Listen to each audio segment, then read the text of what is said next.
What's your horror story with bad parenting from strangers? I'll start. Story 1.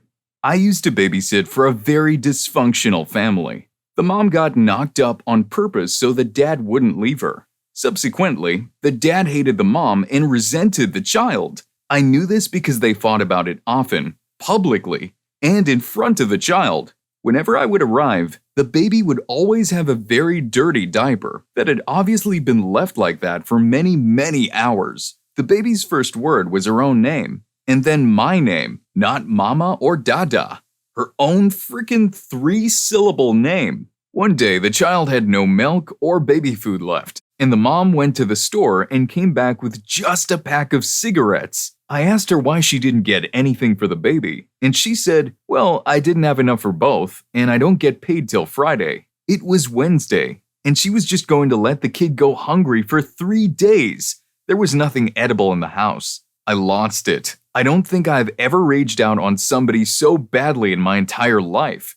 I let her have it for a good 10 minutes, screaming at the top of my lungs the litany of reasons why she was a failure as a parent, and how I was going to call Child Protection Services if things didn't change.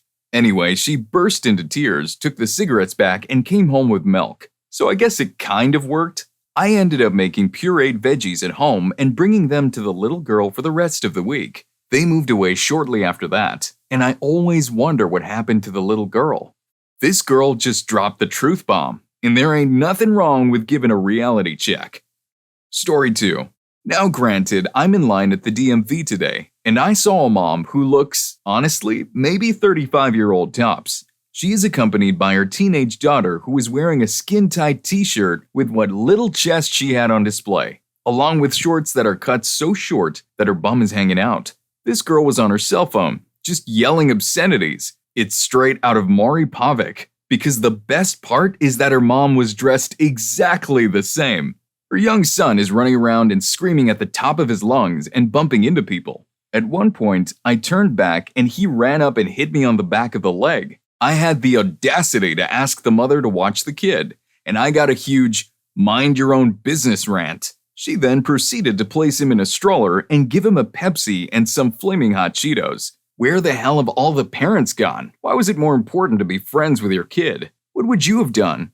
As a side note, when she yelled at me to mind my own business, I said, fair enough. Her reply was, that's right. I honestly just laughed out loud. Story 3.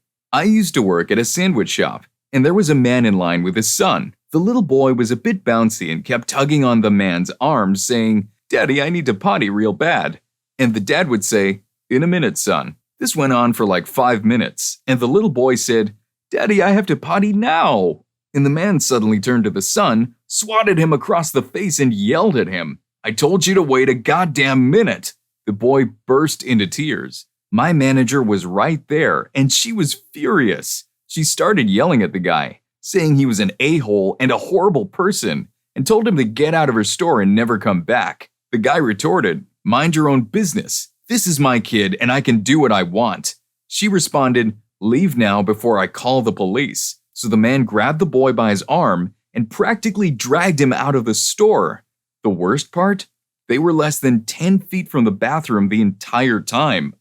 That poor kid. Story 4. I recently had an encounter from the other end of the spectrum. I was cycling through the downtown area when I passed this Chinese lady who let her tiny kid walk on the street side of her. And just as I passed, this kid was making some excited gestures at his mom, happily jabbering about something while simultaneously pretty much running backward right into the side of me while I was cycling at full speed. He went flying backward. I'm pretty sure I bumped into his face with my knee. I stopped, horrified, to check if the kid was okay. He was making this face like he was about to start bawling, but before I could dismount or he could begin screaming, his mom looked back, saw what was going on, and just uttered a few words in Chinese to him. The kid looked at her and instantly regained his composure with obvious effort. I'm pretty sure he was hurt, and he quietly ran up to her. The lady just smiled, waved at me, and walked off at a brisk pace with her kid. I was just left standing there, looking completely puzzled at by the bystanders, who seemed just as confused. That kid is going to grow up tough, no matter what it takes. I'm pretty sure his mom is going to make sure of that. This mom? Total boss move. Story 5. I work for WIC. This is why I love and hate my job at the same time. Mr. B came in with his small children. He told us they loved going on motorcycles. His dad just bought a sidecar, so they strapped the car seat into that. They used to attach the baby to their bodies with a belt on the motorcycle. They felt the sidecar was much safer. Mrs. M is leaving Bobby, who is in jail, well, leaving him until he gets out. She's going to live with Carl. She won't have to worry about the finances anymore. They're going to get Social Security disability because he's kind of slow. That's how she said it. So she talks in front of her teenage daughter about sleeping with Carl. Then she proceeds to divulge private things about her daughter. This young mom gave her kids Kleenex because they like to eat them? Pika, anyone? I told her she couldn't do that, especially not at my office. When I left to send a fax for her lazy bum, she gave them more Kleenex. We had to have a talk about the kids choking, etc. And I told her she couldn't do that. She kept doing it anyway. We called Child Protective Services. She was angry. A mom came in with diabetes, which I suspect is uncontrolled. She acted crazy. She had her newborn in an umbrella stroller, not hooked in. She says she can't remember how much the baby eats, but he did take a 9-ounce bottle that morning, which for a newborn is madness. She then says that she sometimes has diabetic episodes. Who knows what she meant, so she likes to have the bottles prepared to feed the baby in this case. What does that even mean? Are you unconscious at this time? Who's feeding the baby if the baby daddy is at work? I called Child Protective Services again. A mom poured powdered Jell-O mix into her child's mouth in my office. She likes it, and it's fruit, right? Seriously? Her caseworker just looked at her and said, "See, I told you." I witnessed a mom having her baby taken from her by CPS in our office. That broke my heart and was very hard to hear. She screamed through the office. All I kept hearing was, "Please don't take my baby." It was a newborn. She was on illegal substances when she was born, so when the test came back, she had already been discharged. If they don't suspect right away, the testing is delayed, so they had to set up a sting at the office. Made us look like a-holes that take babies away. And people already don't trust the WIC office. I have also had countless children hold my hand and want to stay with me. I have gotten many hugs and they have sat on my lap. Those are the ones that break your heart. If they are showing a stranger so much affection, you know they aren't getting it at home. They are craving it. A mom came in sharing a pacifier with her baby. She would take it out to talk to me, then put it back in her own mouth. I had to ask her to remove it. She was then curious that she and her baby had these little red bumps around their mouths. Well, stop using her damn binky. And I bet it goes away. Countless parents have given up their baby to the grandparents because they didn't care for that gender. One set of grandparents didn't like their grandkids because they were triplets. Story 6. I worked in a grocery store in a poor neighborhood for several years. Trust me, I saw bad parenting on a daily basis. I have 2 examples.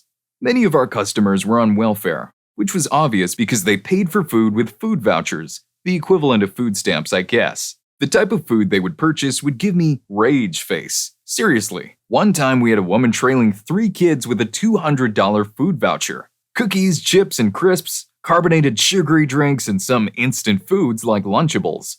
Now keep in mind that it's far cheaper to buy crackers, cheese, meat, etc., and it's much healthier with much less sodium. And then she'd have $100 worth of expensive cuts of meat. For those wondering, when you get a food voucher, you have to spend the money on food. So for those of you who want to buy alcohol or cigarettes, the common scam is to buy some quality meat or bulk food, then go sell it under the table at a restaurant. Buy a $100 cut of meat, sell it for $50. With that money, they can come back and buy cigarettes, etc. It's painfully obvious for those of us working at the grocery store, particularly when they walk in a few hours later with cash. But what do?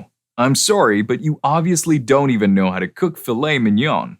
That's discrimination. I also worked in loss prevention. One day, we got this kid in. I was watching him on the monitors, and it was obvious shoplifting. He stuck something down his pants, so I headed to intercept him at the door. As I stopped him and asked him to hand over the stolen goods, I was expecting chocolate bars or candy, but he pulled out a toothbrush and toothpaste. I was speechless. I just try to imagine what kind of parenting creates a kid who goes to a store to shoplift toothpaste. How sad is that? I just took the items and said, "Get out of here. but in retrospect, I should have done something more. And of course, I'm not even mentioning the parents who let their kids go crazy, running around, knocking down displays, but at least I had the power to throw them out of the store if they were causing a disturbance, and I used it frequently. With stories like these, I can't help but wonder if maybe a parenting pop quiz should become a prerequisite for adulthood. If you're up for the wild ride of parenting, buckle up, hit that like button, and subscribe to my channel for more roller coaster stories. Story 7. 3 examples, all from the same set of parents. 1. They have a young child who is not potty trained, not still wets the bed or has the occasional accident when frightened or excited. Nearly every time we get together with this family, this child has dirty pants, very noticeably smelly dirty pants, and does nothing about it, even when prompted. One incident occurred when the family was at our house, and the dad came out to our living room to tell the mom that the kid smells a little poopy. Maybe she should do something about it. Mom replied, "Oh, I didn't bring anything." The bathroom accident might have caught her by surprise, but not us. We have noticed how often this child soils himself, and we had everything she needed to clean him up. 2 new, unopened containers of wipes along with powder and a change of undergarments. Even after we provided the parents with this, the mom needed some arm twisting to change her son. They did nothing at all to address this issue, even after they were reported to CPS by a nurse. Lack of toilet training in a child over 3 is often a sign of neglect, and are only now beginning to address it because his school would not accept him back for classes until he is trained. Part of their failure to deal with the problem is likely denial. And I understand that admitting that something may be amiss with your child is terrifying, but it feels akin to criminal negligence on their part. 2. During a visit to the home of this family while the mom was still at work, I was left to watch the aforementioned kid when the dad decided to quickly run an errand. The kid insisted on standing in the road to watch for the return of the mom's car, and screamed when I bodily picked him up around the waist and carried him out of the road. When the mom returned, she described the situation as just about any child would. "Mommy, Thorio isn't the boss of me." The mom's reply, "You're right." Not, "It doesn't matter if Thorio is the boss or not, you know you're not allowed on the road." Not, "Thorio isn't mommy or daddy, but we put Thorio in charge while we were away." Nothing, just, "You're right. Thorio's not the boss." The mind reels. 3. The kid has been playing with Japanese beetles all morning, screaming, as in actually shouting, "Japanese beetle," every time he spots one. When he spots one on my shoulder, he screams out his beetle war cry and physically climbs up my body to squish the bug into the cloth of my shirt. I tell him in an authoritarian voice, "Kid, get down. You don't climb people like trees. Come on now." Dad pulls the kid aside and in a tone of wheedling condescension says, "Thorio is a liberal environmentalist and doesn't want you to kill any bugs because Thorio wants to take the bug home and hug it and squeeze it and call it George." As though, A, the only reason I would mind a screaming 40-pound child who reeks of poop again clambering up my person would be a namby-pamby unwillingness to let the child kill a garden pest, and that this namby-pamby attitude was worthy of being ridiculed. I wouldn't have let a screaming child who was stewing in his own crap climb all over me if his intent in the end was to give me a waffle cone overflowing with my favorite flavor of ice cream. Dad either did not notice or was completely unwilling to acknowledge that his son's behavior was completely unacceptable. I have seen other parents who don't keep on top of every incident of bad behavior on the part of their children, and I'm willing to chalk some of that up to exhaustion on their part or to distraction. But this couple's long-standing pattern of what? Cluelessness? Complete lack of regard for others, such as those who have to clean up chairs and floors after a poopy child has been through? It just burns me.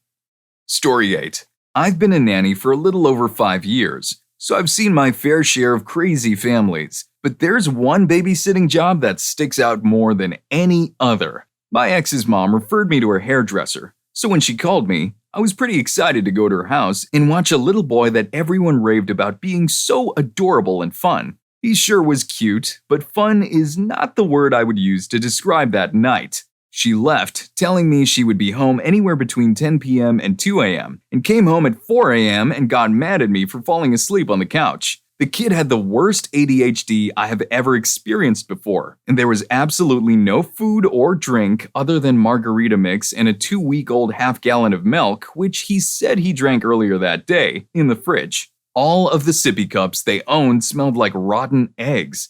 I felt so bad for this boy. I looked through every drawer to see if I could find anything to give him, and all I managed to find were workout supplements, steroids, needles, and a lot of different pills like phentermine and ephedrine. I bought him some dinner, got them a fresh gallon of milk, and never came back to that house again. Story 9. We went to a soft play center with my niece the other day. One boy managed to find this big red ball and jam it at the bottom of the slide. His little sister then proceeded to go down the slide and get stuck. Chaos ensued for a while as they tried to get the boy out. The parents were complaining and arguing with the staff. Eventually, they managed to get a free drink out of the place. Then they gave their daughter a lollipop. No food is allowed in the actual play area. She ran around the play area and climbed the stairs to come down the slide. We were watching all of this while keeping an eye on my niece, basically getting her to stay out of the way. The parents made barely an effort to get the lolly off her. She then went into this little viewing thing made of perspex with the lolly in her mouth and was drooling. Her drool proceeded to drip down where we were sitting. We left promptly after being completely grossed out. They are by far the weirdest family I have ever come across, and they have a pretty good argument for contraception. I guess these parents are on a mission to redefine adventurous parenting at the Soft Play Center, and they call it extreme babysitting. Story 10. In high school, I made friends with this really shy guy who stuttered and was generally socially awkward but was really nice. He was also a genius pianist. He was taking 2 years for one of his piano courses. He was composing amazing pieces at a young age, and I truly admired his ability. His parents, however, didn't see it that way. They were both engineers, and they considered his love for music despicable, worthless, and a bad habit that needed to be uprooted. When he was practicing at home, they tossed old shoes at him, and they made him sleep on the floor if he played for more than 2 hours. Once a professor from the musical academy called them to tell them that they had an amazing son, and that he could be famous one day. They hung up the phone. When high school was over, he really wanted to apply to the musical academy, but they didn't let him. They said that the only courses they would ever fund were the ones in math and geography, the qualifying subjects for the economics university. So he had to go there for his higher education. I haven't seen him in a while, but I heard he went abroad. I hope he escaped those idiots for good. Story 11. I was at a movie theater, and we had just walked in and sat down in our seats since the theater we were going to was open. An employee, probably around 35 years old, walks in and asks everyone, a handful of people, to leave for a few minutes so he can clean it. He had a stutter and had some type of disability. The employee was super friendly and nice about having to ask us all to leave. This dad, lobstery beer belly cut off sleeves, who was there with his 3 preteen and teen kids, started making fun of the employee and the way he spoke, joking, mimicking, and trying to get his kids to join with him. I called his BS out. Story 12. I worked as a waitress for about 4 years. One family was very rude and demanding every time they ate there. Their child would snap at me or shake their cups to get my attention. When we didn't come right away, the children would literally start screaming while their parents laughed. Another family had a daughter who would take all the sugar packets from the table and play with them. Much of the sugar ended up on the floor or the table. Once I figured out what she was doing, I would go take away the basket before they sat down. Oh, I only saw this family there once, but it was a tatted-up gangster couple. The mother was not older than 23. They had 4 kids, let them run around the restaurant untamed, and basically ignore them the entire time. They made a mess of the tables and didn't even tip. Oh wait, they also tried stealing quarters off this cancer research donation thing we had. These parents better level up their parenting skills or they'll be banned from restaurants in no time. Story 13. The other day, I was waiting for my mate at the top section of our local shopping center when I suddenly heard crying from a little girl at the top of the escalator. Looking down and screaming, "Mommy!" I asked her where her mommy was, and she pointed down. I had to look down at the escalator, and there were a few people coming up, but none looking at the kid. So I decided to take the kid back down the other side to look for her mom. 10 seconds later, as I was walking around, she started hugging this woman on the escalator who just said, "No." I honestly have no idea what happened that day, and all the people around looked at me like I had plans for the kid. As I am a 24-year-old male, I hate that generalization as well. Story 14. I used to work at Marshall's and we had a small toy section. There was a little boy sitting on the floor, minding his own business. His mom, who was on the phone, found this unsatisfactory and took off her shoe and roughed him up with it. She checked out, still talking on the phone, with that boy crying in tow. Our managers said we couldn't do anything about it because of some kind of code of conduct. It still makes me sad to think about it. I hope you enjoyed this video. And if you've made it this far, I'm sure you'll enjoy parents who adopted an older child and then regretted it. Story 4 is an eye-opener. See you on that video.